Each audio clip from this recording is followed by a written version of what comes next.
Every day we get up, brush our teeth, wash our face, take a bath, rinse the clothes, wear cosmetics, clean the utensils, without knowing that we are letting millions and millions of microplastics and microbeads into the oceans. What are microplastics? How are they formed? The world's seafloor is littered with an estimated 14 million tons of microplastics, according to Australia's National Science Agency. Microplastics are tiny plastic particles with an upper size limit of 5 millimeters in diameter. The term microplastics was introduced in the mid-2000s. They occur in the environment as a consequence of plastic pollution. Every year, several million tons of plastic litter through rivers and out to the oceans, where they are gradually broken down into smaller fragments through the motion of waves and the ultraviolet rays of the sun. Marine organisms such as fish, crabs and prawns consume these microplastics by misidentification as food. Humans consume this seafood, which leads to several health complications. Microplastics are divided into two categories: primary microplastics and secondary microplastics. Primary microplastics enter the environment directly. These tiny particles are designed for commercial use, as well as microfibers shed from clothing and other textiles such as fishing nets are examples of primary microplastics. Other examples of primary microplastics include microbeads found in personal care products, plastic pellets used in industrial manufacturing, and plastic fibers used in synthetic textiles. Secondary microplastics form from the breakdown of larger plastics such as water bottles. This typically happens when larger plastics undergo weathering through exposure to conditions like wave action, wind aberration, and ultraviolet radiation from sunlight. What are microbeads? Microbeads, a type of microplastic, are very tiny pieces of manufactured polyethylene plastic that are added as exfoliants to health and beauty products, such as some cleansers and toothpaste. These tiny particles easily pass through water filtration systems and end up in the ocean, posing a potential threat to aquatic life. But microbeads are not a recent problem. According to the United Nations Environment Programme, plastic microbeads first appeared in personal care products about 50 years ago, with plastics increasingly replacing natural ingredients. As recently as 2012, this issue was still relatively unknown, with an abundance of products containing plastic microbeads on the market and not a lot of awareness on the part of consumers. On December 28, 2015, President Obama signed the Microbead Free Waters Act of 2015, banning plastic microbeads in cosmetics and personal care products. Where have microplastics been found so far? Plastic is designed to last, and as a result it takes a very long time to break down, which is why nearly all the plastic ever created still exists in some form today. But where do all the tiny plastic particles end up at? Let's find the answer for this. Microplastics are found in bottled water. The Orb Media conducted a study at the Fredonia State University of New York, whose report came out in 2018 and quickly got people's attention worldwide. Researchers sampled 259 water bottles purchased from 19 different locations in 9 countries around the world. They used Nile red dye to fluorize particles in the water. The dye tends to hold to the surface of plastic but not most natural materials. They found out nearly all of the water bottles tested, 93% had microplastics inside. Scientists ended up estimating that on average, a liter of bottled water has around 10.4 tiny plastic particles inside that, which people swallow when they are drinking. Moreover, the researchers found on average around 315 tiny microparticles per 1 liter of water bottle. So think twice before purchasing bottled waters from nearby shops. Microplastics found in tea bags. Many consumers are increasingly becoming aware and worried about the impacts of plastic pollution and asking for the reduction of single-use plastics. Some manufacturers are creating new plastic packaging to replace traditional paper uses such as plastic tea bags. A 2019 study on microplastics published in the journal Environmental Science and Technology showed that steeping a single plastic tea bag at brewing temperature 95 degrees Celsius releases approximately 11.6 billion microplastics and 3.1 billion nanoplastics into a single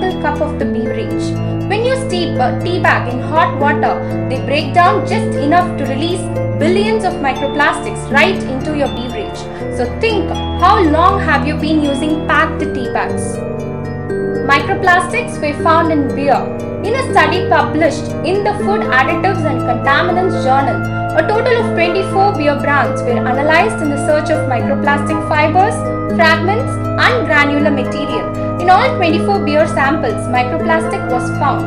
Most fibers were transparent, but blue, black, or green ones were also present. Fragments and granular particles were whitish or transparent, with the occasional occurrence of green and yellow ones.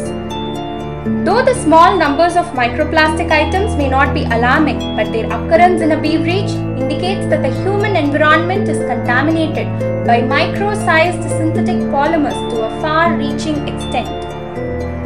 Microplastics found in rain. Scientists with the US Geological Survey were recently analyzing Colorado rainwater samples. More specifically, samples were collected at 6 sites. In the report entitled "It is Raining Plastic," the study's researchers wrote they found plastic in about 90% of the rainwater samples collected from all 6 sites. The plastic materials found were mostly fibers that were only visible with magnification and which were present in a variety of colors. Plastic particles like beads and shards were also seen with magnification. Nowadays, even we cannot rely on rainwater. Microplastics found in atmospheric air. A study published in April 2019 in Nature Geoscience tells the results of a team of researchers who collected samples of atmospheric microplastic deposition in a remote mountain catchment in the French Pyrenees. After analyzing these samples, they found tiny pieces of plastic pollution raining down from the sky at a daily rate of 365 microplastic particles per square meter. In an area where there were no obvious sources for microplastics, within nearly 100 kilometers, daily counts reached 249 fragments, 73 films, and 44 fibers per square meter that deposited on the catchment. The team behind the study suggested that microplastics can move and affect remote, sparsely inhabited areas through atmospheric transport. Even the air we breathe contains millions of microplastics and is not safe. Microplastics found in salts. Besides being used as a food conservation method, salts also provide essential nutrition elements to humans. The food we eat, the beverages we drink, and even cosmetic and pharmaceutical products have salts in their composition. Humans use commercial salts every day, so they are a long-term exposure route for the general population. In a literature review regarding the contamination of sea commercial salts, scientists claim that microplastics were found in sea salts from 128 salt brands from 38 different regions, spanning over 5 continents. According to the same review, 90% of the commercial salt samples analyzed contained microplastics with concentrations reaching 19,800 particles per kilogram. This means the typical salt consumer might be ingesting 36,135 particles per year. The fact that several salt works are located in anthropogenically impacted coastal areas, which generally leaves them exposed to several contaminants, helps explain these results. Microplastics found in human feces. A study published in the Annals of Internal Medicine and led by a team from the Medical University of Vienna in Austria and the Environment Agency Austria investigated some dirty news. Microplastic ingestion. The researchers asked 8 participants to provide them with feces samples for a week, as well as records of the food they had eaten during that period, which included fish, wrapped food, or water bottles for 10 types of plastic. The human feces samples were tested for 10 types of plastic and 9 different plastics were found, with sizes ranging from 50 to 500 micrometers. On average, the human feces samples contain 20 microplastic particles per 10 gram of stool.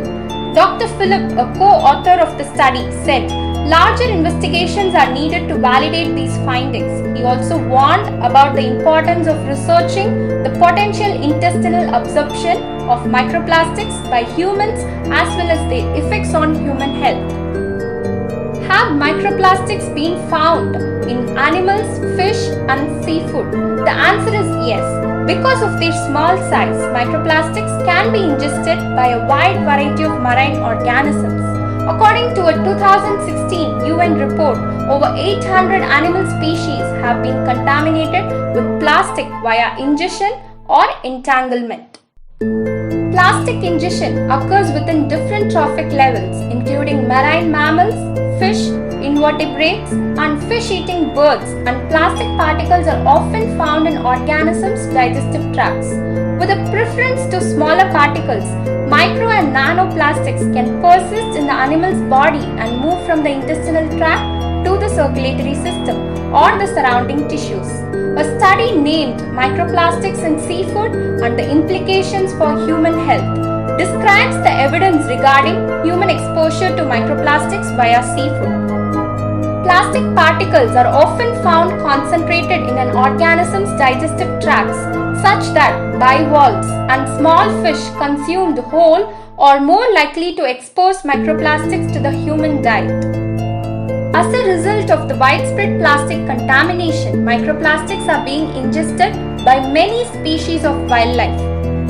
Some organizations have made comments about microplastics and human health. World Health Organization claims that with respect to drinking water, microplastics are increasingly found in drinking water, but there is no evidence so far that this poses a risk to humans. It is also known that the human body's excretory system eliminates microplastics, likely disposing of greater than 90% of ingested micro and nanoplastic via feces. However, other studies suggest microplastics with particular characteristics can move across the living cells, accumulate in the secondary organs, and impact the immune system and the cell health.